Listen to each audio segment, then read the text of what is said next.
maayirka degmada Caynaba Axmed Qani Cabdi Xaaji Yuusuf ayaa deeq u ah maanta gaarsiiyay akaamamka kala duwan ee ku yaala magaalada Caynaba. deeqdan huga ah ay dadka abaaruhu saameeyeen ay u soo direen hablaha walalaha togdheer ee ku nool wadanka Ingiriiska iyo waxa maayirka degmada Caynaba oo maanta si rasmi ah u gaarsiiyay laba kaam oo ku yaala bariga iyo galbeedka magaalada Caynaba. waxaana ugu horreynba deeqdani faahfaahin ka bixiyay maayirka degmada Caynaba iyo xogayaha dowladda hoose oo si rasmi ah u gaarsiiyay dadka abaaruhu saameeyeen. waxaa lagu bixinayaa marihii walaalaha togdheer soo dhiibeen ee UK ee ka wakiilka ah in afartii hablood ee noo sheegeen iyo inta kaleba aad iyo aad baan ugu mahad celinaynaa. waxaan leenahay waad aragtaana waxaan bixinaynaa 9 buntadood marihii UK laga soo dhiibay hablaha walaalaha togdheer soo dhiibeen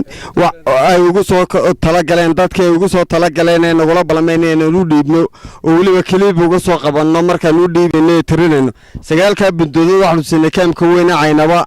mindhaa waxay u heleen baan maleynaa kontonkii qoysba hal buntad bay heleen. marka aad iyo aad waxaan u sheegaynaa hablaha ay Saracal Raagay iyo Khadra iyo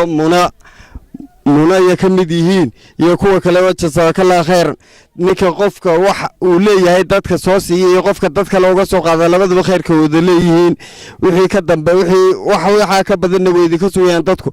maanta way baahin cid allaale cid wax u keenta waa dadka maanta kaamamka ay ku jira cid allaale cid wax u keentana aad bay ugu mahad celin.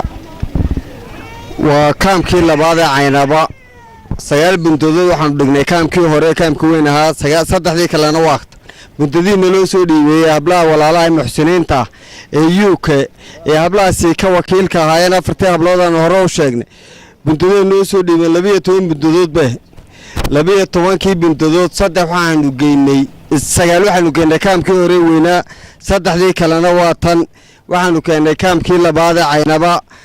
aad iyo aad baan ugu mahad celinaynaa hablaha waanu ducaynaynaa waxaan leenahay si aad ugu soo shaqaysan umadiina iyo dadkiina aad iyo aad baan idinku ducaynaynaa ilaahay jasaayigeeda iyo khayrkeeda xasanaadkeeda ha indisiiyo. bismillahir rahmaanir rahiim allahumma salli ala muhammad. marka hore waxaan ugu ducaynaynaa dadka soo ururiyay dharkan bundada runtii oo aad iyo aad loogu baahan yahay maadaama lagu jiro waqti roob la soo yahay ilaahay idin ka dhigo dadka aragtaan aad iyo aad u jilicsan oo ah dadkii xooluhu ka baxeen